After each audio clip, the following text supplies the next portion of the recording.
Good afternoon children. আমরা আজকে পড়ব বাংলা ব্যাকরণের একটা নতুন চ্যাপ্টার। তোমাদের হাফ ইয়ারলি সিলেবাসের এই চ্যাপ্টারটা অনেকটা বাকি আছে এখনও। এই চ্যাপ্টারটার নাম হচ্ছে বিশেষণের তারতম্য। এই চ্যাপ্টারটার নাম বিশেষণের তারতম্য। আমরা আজকে এই চ্যাপ্টারটা ওভারঅল পড়ব। তাহলে চলো শুরু করি আমাদের আজকের নতুন চ্যাপ্টার বিশেষণের তারতম্য। এই চ্যাপ্টারটা আমরা যখন পড়ব তখন এই চ্যাপ্টারটা পড়তে গেলে প্রথমেই আমাদের একটু দেখতে হবে যে এই চ্যাপ্টারের যে মূল বক্তব্য অর্থাৎ বিশেষণ ব্যাপারটা কী। তোমরা নিশ্চয়ই বাংলা ব্যাকরণে ছোটোবেলায় পড়েছিলে বাংলার পদ কাকে বলে এবং পদ কয় প্রকার ও কী কী, যাকে আমরা ইংলিশে বলি পার্টস অফ স্পিচ। নিশ্চয়ই পড়েছ।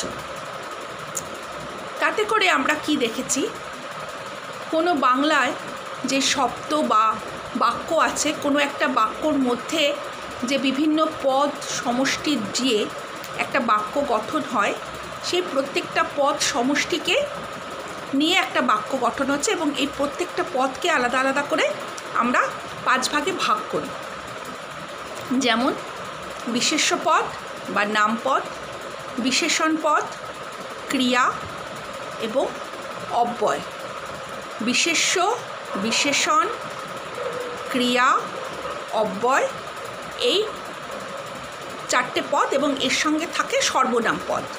এই 5টা পদ কিন্তু আমরা জানি যে কোনো একটা বাক্যের মধ্যে সাধারণত এই 5টা পদ নিয়েই বা অনেক সময় এই 5টা পদের কিছু পার্ট নিয়েই কিন্তু একটা বাক্য গঠিত হয়। তাহলে আমরা একটু পুরনো ফিরে যাই, মানে একটু পুরনো জায়গায়, অর্থাৎ সেই ছোট্টবেলায় যখন তোমরা পদ পড়েছ বা পার্টস অফ স্পিচ ইংলিশে পড়েছ, তখন আমরা কি পেয়েছি, একটা বাক্যের মধ্যে সেই বাক্যের যে পদ সমষ্টি নিয়ে বাক্যটি গঠন হয়, সেই পদগুলোকে আমরা 5টা ভাগে ভাগ করি। কি কি? বিশেষ্য পদ বা নাউন। সবাই জানো বিশেষ্য পদকে ইংলিশে বলে নাউন এবং সেটা তোমরা পড়েছ। এরপর হচ্ছে সর্বনাম পদ।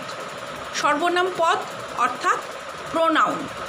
নাউন পড়েছ, প্রোনাউন পড়েছ। নাউন কথাটার অর্থ হচ্ছে নামপদ, অর্থাৎ কোনো কিছুর নাম বোঝালে তাকে আমরা নাউন বলি বা বাংলাতে আমরা বলি বিশেষ্য পদ। এবং এই বিশেষ্য পদের পরিবর্তে যা বসে তাকে আমরা বলছি প্রোনাউন। যেমন ধরো আমরা একটা যদি বাক্য বলি যে রাম খুব ভালো ছেলে, এখানে রাম হচ্ছে নাউন। বা আমি ভাত খাই, এই আমি কথাটা কিন্তু আর নাউন নয়, আমি হচ্ছে প্রোনাউন। রাম খুব ভালো ছেলে, সে বিদ্যালয়ে যায়। এবার রামের সম্পর্কে বা রামের পরিবর্তে যখন কারো কিছু বোঝাচ্ছে, যেটা বসছে, তাকে আমরা বলছি প্রোনাউন। তাহলে নাউন এবং প্রোনাউন, এর পরে আমরা যেটা পড়ছি সেটা হচ্ছে বিশেষণ পদ। বিশেষণ পদ অর্থাৎ বাংলায় বিশেষণ বলি, ইংলিশে আমরা বলি অ্যাডজেক্টিভ। অ্যাডজেক্টিভ কাকে বলছি? যে পদের দ্বারা নাউনের অর্থাৎ বিশেষ্য পদের দোষ, গুণ, অবস্থা ইত্যাদি বোঝায়, তাকে আমরা বলছি বিশেষণ পদ বা অ্যাডজেক্টিভ। কোনগুলো বিশেষণ পদ? ধরো বলছি মেয়েটি খুব বুদ্ধিমতী, বা মেয়েটি সুন্দর দেখতে। তাহলে মেয়েটি কেমন দেখতে? সুন্দর দেখতে। তাহলে মেয়েটির দোষ, গুণ, অবস্থা এখানে বোঝাচ্ছে, অর্থাৎ মেয়েটির গুণটা বোঝাচ্ছে যে মেয়েটি সুন্দর দেখতে।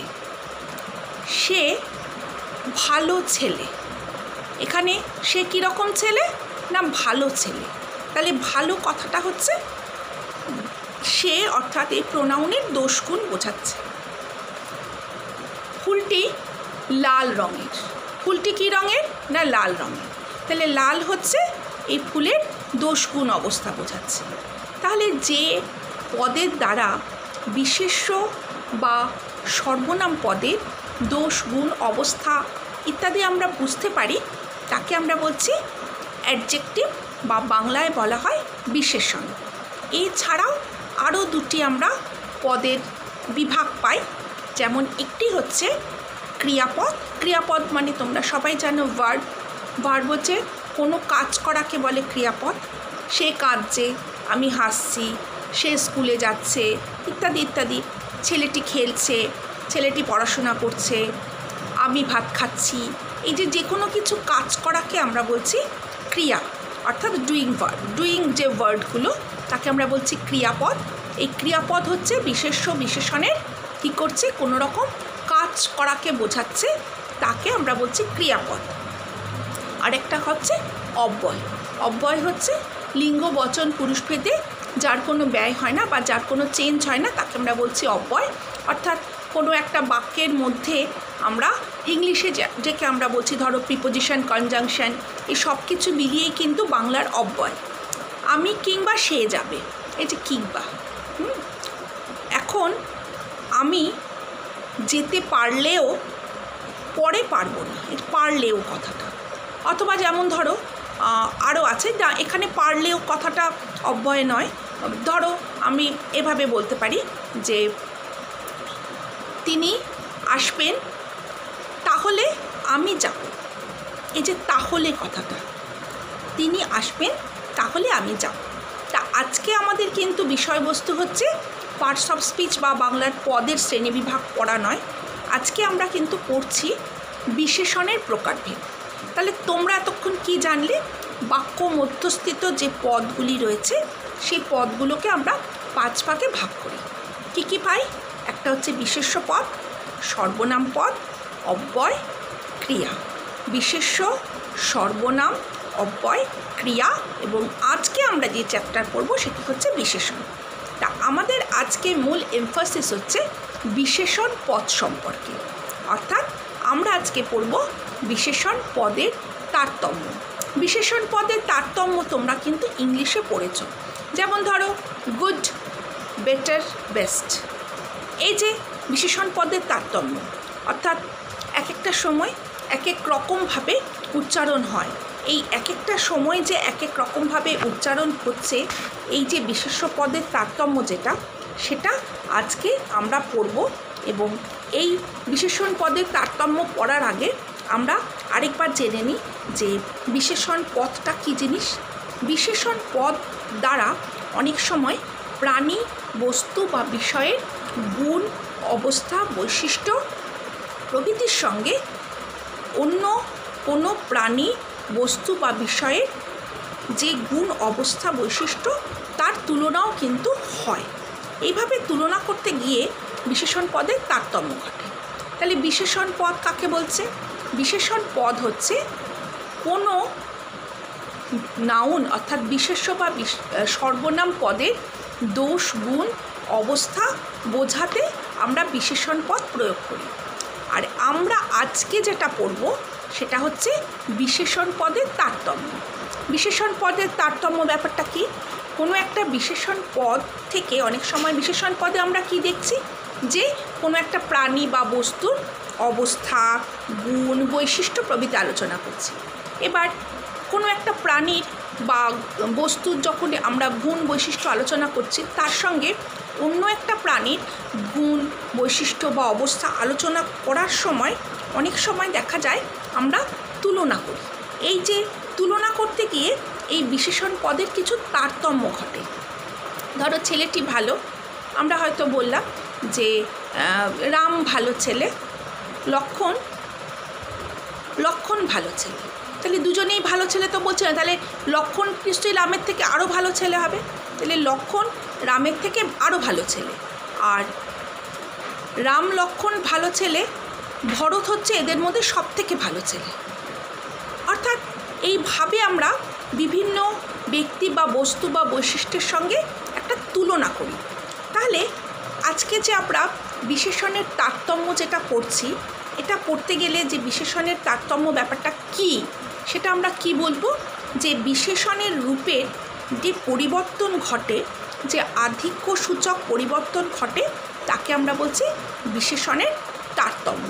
তাহলে বিশেষণের রূপের যে পরিবর্তন ঘটছে, কোনো একটি প্রাণী বা ব্যক্তি বা বস্তুর সঙ্গে অপর একটি প্রাণী, ব্যক্তি বা বস্তুর রূপ, গুণ প্রভৃতি বৈশিষ্ট্যর সঙ্গে আমরা যখন তুলনা করি, তাহলে আমরা তখন দেখছি যে বিশেষণ পদের কিছু তারতম্য হচ্ছে।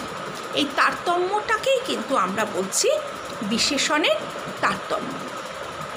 যেমন ধরো, সাধারণত দুইয়ের মধ্যে এক বোঝাতে গেলে আমরা তর কথাটা বলি, আবার সর্বাধিক বোঝাতে আমরা তম কথাটা বলি। তাহলে যেমন ধরো, অরিন্দম আমার প্রিয় ছাত্র, সূর্যশেখর আমার প্রিয়তর ছাত্র। মানে অরিন্দমের থেকে সূর্যশেখর আরেকটু বেশি প্রিয়। অরিন্দম আমার প্রিয় ছাত্র এবং অরিন্দম আর সূর্যশেখরের মধ্যে কি হচ্ছে, সূর্যশেখর আমার প্রিয়তর ছাত্র, আর দিব্যেন্দু আমার প্রিয়তম ছাত্র। মানে অরিন্দম, সূর্যশেখর, এই দুজনের মধ্যে সূর্যশেখর বেশি প্রিয়, আর যদি সবার মধ্যে দেখি তাহলে দেখছি দিব্যেন্দু আমার প্রিয়তম ছাত্র। অর্থাৎ এইভাবেই কিন্তু আমরা তুলনা করছি। যেমন ধরো, প্রথম যে কথাটা আমরা বললাম, অরিন্দম আমার প্রিয় ছাত্র, কিন্তু অরিন্দম এবং সূর্যশেখরের মধ্যে যখন তুলনা করছি তখন আমরা তর দিয়ে বলছি যে অরিন্দম প্রিয় ছাত্র, কিন্তু সূর্যশেখর আমার প্রিয়তর ছাত্র। মানে অরিন্দমের থেকেও সূর্যশেখর আমার বেশি প্রিয় ছাত্র। এবার যখন আমরা দিব্যেন্দুর সঙ্গে আলোচনা করছি, অর্থাৎ ক্লাসের বাকি সবার মধ্যে আলোচনা করছি, তখন কিন্তু আমরা বলছি যে সূর্যশেখর আমার প্রিয়তর ছাত্র, কিন্তু দিব্যেন্দু আমার প্রিয়তম ছাত্র। মানে আমার কাছে বেস্ট হচ্ছে দিব্যেন্দু। তাহলে দুইয়ের মধ্যে যখন কিছু তুলনা করব তখন তাকে আমরা বলছি তর, এবং সবার মধ্যে আমরা যখন তুলনা করছি তখন তাকে আমরা বলছি তম। যেমন ধরো, ক্ষুদ্র, ক্ষুদ্রতর, ক্ষুদ্রতম। পদার্থের ক্ষুদ্রতম কণা হচ্ছে অণু, অর্থাৎ ক্ষুদ্রতম, সব থেকে বেশি ক্ষুদ্রকে আমরা বলছি ক্ষুদ্রতম। বিশাল, বিশালতর, বিশালতম। বিশাল, বিশালতর, বিশালতম। সংকীর্ণ, সংকীর্ণতর, সংকীর্ণতম। গভীর, গভীরতর, গভীরতম। বৃহৎ, বৃহত্তর, বৃহত্তম। দেখবে অনেক সময় প্রশ্ন থাকে যে পৃথিবীর মধ্যে বৃহত্তম দেশ কোনটি, সেখানে কিন্তু বৃহত্তর বোঝায় না, বৃহত্তমই বোঝায়। এবার ধরো যদি এটা হয় যে কলকাতা এবং দিল্লির মধ্যে বৃহত্তর শহর কোনটি, সেক্ষেত্রে যখন আমরা দুটো জিনিসের মধ্যে বৈশিষ্ট্য তুলনা করব তখন কিন্তু আমরা তর বলবো। যখন আমরা সবার সঙ্গে বৈশিষ্ট্য তুলনা করব তখন আমরা বলবো তম। দুর্বল, দুর্বলতর, দুর্বলতম। দৃঢ়, দৃঢ়তর, দৃঢ়তম। এই যে আমরা বিশেষণের তৎসম্যগুলো, তারতম্যগুলো আলোচনা করছি, এর মধ্যে আরও কিছু আছে। যেমন ধরো দূর, দূর, দুইয়ের মধ্যে অধিক, অর্থাৎ তর, দূর, দূরতর, দূরতম। তরল, তরলতর, তরলতম। কঠিন, কঠিনতর, কঠিনতম। উগ্র, উগ্রতর, উগ্রতম। শীর্ণ, শীর্ণতর, শীর্ণতম। দীন, দীনতর, দীনতম। ক্ষীণ, ক্ষীণতর, ক্ষীণতম। গুরু, গুরুতর, গুরুতম। দরিদ্র, দরিদ্রতর, দরিদ্রতম। সমৃদ্ধ, সমৃদ্ধতর, সমৃদ্ধতম। উন্নত, উন্নততর, উন্নততম। তাহলে আমরা কি দেখছি, তর এবং তম তৎসম বিশেষণেই কিন্তু ব্যবহৃত হয়। তদ্ভব শব্দ বা দেশি বা বিদেশি শব্দকে কিন্তু ব্যবহার হয় না। অর্থাৎ আমি তোমাদের একবার বলেছিলাম যে আমাদের বাংলা ভাষায় যে শব্দভাণ্ডার আছে, অর্থাৎ আমরা বাংলা ভাষায় যে বিভিন্ন শব্দ প্রয়োগ করি, সেই শব্দগুলো কিন্তু কিছু শব্দ আছে যেগুলো সংস্কৃত ভাষা থেকে সরাসরি বাংলা ভাষায় প্রবেশ করেছে।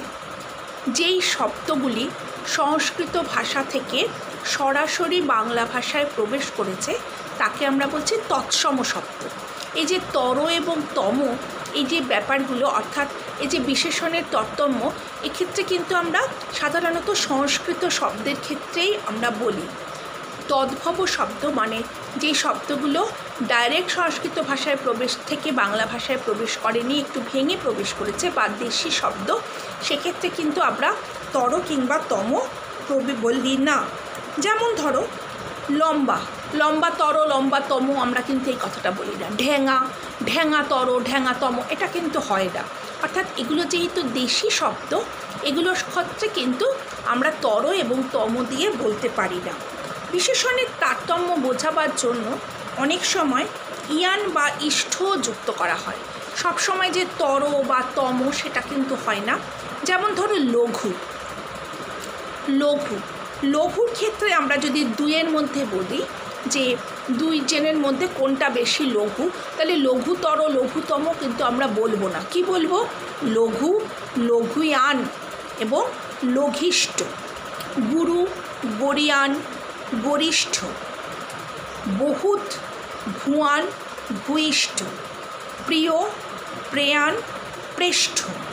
মহৎ, মহিয়ান, মহিষ্ঠ। অর্থাৎ সবসময় কিন্তু যে তর আর তম দিয়ে হবে এমন কিন্তু কোনো কথা নেই। বাংলা বিশেষণের ক্ষেত্রে আমরা একটু আবার অন্যরকমভাবে বলি। এটা যেটা আমরা করলাম সেটা সাধারণত আমরা এতক্ষণ যেটা করলাম যে সংস্কৃত বিশেষণ, অর্থাৎ যেসব শব্দগুলো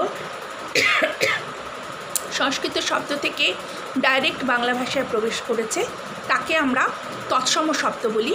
এবং তৎসম শব্দের ক্ষেত্রে কিন্তু তর এবং তম বা অনেক সময় ইয়ান, ইষ্ঠ এগুলো দিয়ে আমরা বিশেষণের তারতম্য বোঝাই।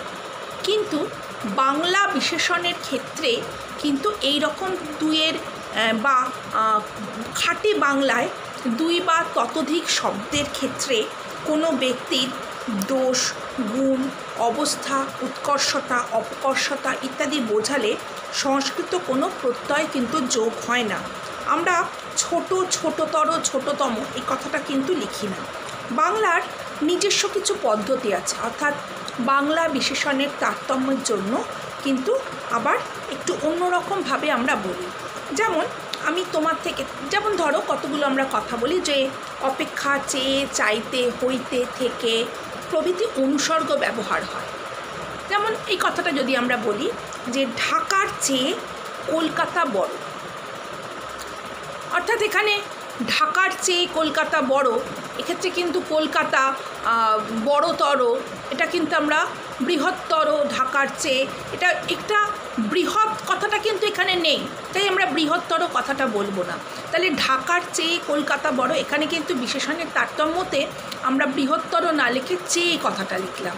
বা অনেক সময় দেখা যায় রূপা অপেক্ষা সোনা মূল্যবান, মানে এটা যে বিশেষণের তারতম্য কিন্তু হচ্ছে রূপাও মূল্যবান, সোনাও মূল্যবান।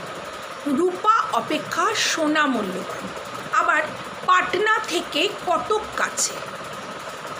এবার যদি উৎকর্ষ অপকর্ষের মাত্রা অনেক সময় যদি বেশি হয় তাহলে আমরা কিন্তু আবার অন্যরকমভাবে ব্যবহার করি। যেমন আমি একটু উদাহরণ দিয়ে তোমাদের বোঝাই।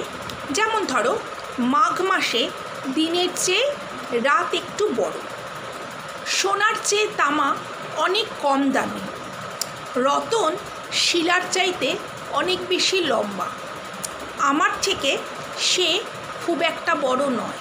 তাহলে এই যে কথাগুলো যে দিনের চেয়ে রাত, অর্থাৎ দিনের চেয়ে বা অনেক, অনেকটা, খুব, এই কথাগুলো কিন্তু বাংলা বিশেষণের তারতম্যের ক্ষেত্রে অনেক সময় প্রযোজ্য হয়। মানে বাংলা বিশেষণের ক্ষেত্রে কিন্তু সেই তর, তম, ইয়ন, ইষ্ঠ এগুলো সব ক্ষেত্রে কাজে লাগে না। আবার যেমন ধরো বহুর মধ্যে এক বোঝাতে অনেক সময় কিছু পদ আমরা এভাবেও বলি যে পশুদের মধ্যে সিংহ সবথেকে শক্তিশালী, আবার তপন ছেলেদের মধ্যে সবচেয়ে লম্বা। এই যে সব থেকে শক্তিশালী, সব থেকে কথাটা, সবচেয়ে লম্বা, তুমি সবার থেকে বেশি টাকা পেয়েছো, সবার থেকে। প্রাণীদের মধ্যে হস্তি সর্বাপেক্ষা বৃহৎ। মানে আমরা কি দেখছি যে বাংলা যে আমরা বিশেষণ করি সেক্ষেত্রে কিন্তু সবসময় সংস্কৃত অর্থাৎ তৎসম শব্দ ক্ষেত্রে যেরকম তর এবং তম হয় বা ইয়ন বা ইষ্ট হয়, বাংলা বিশেষণের ক্ষেত্রে কিন্তু সেইভাবে সবসময় লেখা হয় না। তাহলে আজকে আমরা যেটা পড়লাম বিশেষণ কাকে বলে এবং বিশেষণের তারতম্যগুলি কী কী, আজকে যেটা আমি পড়লাম আমি সেটা আবার তোমাদের পড়াবো। আজ যদি তোমাদের ব্যাকরণ বই থেকে থাকে তোমরা একবার একটু রিডিং করে নেবে, পরের দিন আমি তোমাদের বাংলা বিশেষণের কিছু তারতম্য বোঝাবো এবং তার সঙ্গে একই সঙ্গে সংস্কৃত বিশেষণের তারতম্যগুলো আরেকবার আলোচনা করে দেব।